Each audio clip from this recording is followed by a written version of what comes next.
আসসালামু আলাইকুম বন্ধুরা, আশা করি সকলে ভালো আছেন। আরেকটি নতুন ভিডিও নিয়ে চলে আসলাম। আজকে যে রান্না করে দেখাবো সেটি হচ্ছে বোনলেস চিকেন দিয়ে টমেটো এবং মোজারেলা চিজ। আশা করি সম্পূর্ণ ভিডিওটি দেখবেন। আজকের খাবারটি কিন্তু খুবই মজাদার এবং সুস্বাদু। বন্ধুরা, আমি প্রথমে বোনলেস চিকেনগুলা ভেজে নিব। আপনারা দেখছেন আমি ভেজে নিয়েছি। বন্ধুরা, আপনারা যারা জার্মানিতে কুক হাউস বিল্ডিং করবেন তাদের কিন্তু শেখানো হবে কিভাবে এরকম সুন্দর করে চিকেন ভাজতে হয়। তো আপনারা কিন্তু অবশ্যই আমার ভিডিওগুলো মনোযোগ দিয়ে দেখবেন। তাহলে আপনারা কিন্তু অনেক কিছু শিখতে পারবেন জার্মানিতে কুক হাউস বিল্ডিংয়ের জন্য। বন্ধুরা, আপনারা দেখছেন আমি এখন টমেটো কেটে নিয়েছি গোল করে, সুন্দর করে। তো আমি বোনলেস চিকেনগুলোর উপরে দিয়ে দিব। আপনারা দেখছেন আমি দিয়ে দিয়েছি।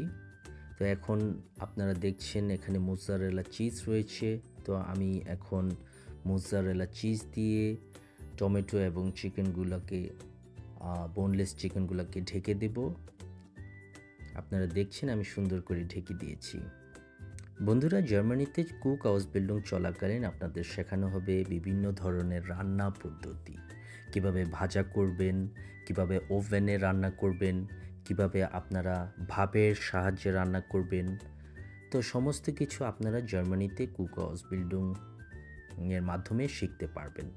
তো আমি এখন চিকেনগুলোকে ওভেনে রান্না করে নেব। বন্ধুরা, আপনারা দেখছেন আমি ওভেন থেকে বের করে নিয়েছি 160 ডিগ্রি 15 মিনিট ওভেনে রান্না করেছি। কালারটা খুবই সুন্দর হয়েছে, খেতেও কিন্তু খুবই সুস্বাদু। আশা করি বন্ধুরা আপনারা সমস্ত ভিডিওটা দেখেছেন। পরবর্তী ভিডিও দেখার জন্য ধন্যবাদ। আসসালামু আলাইকুম।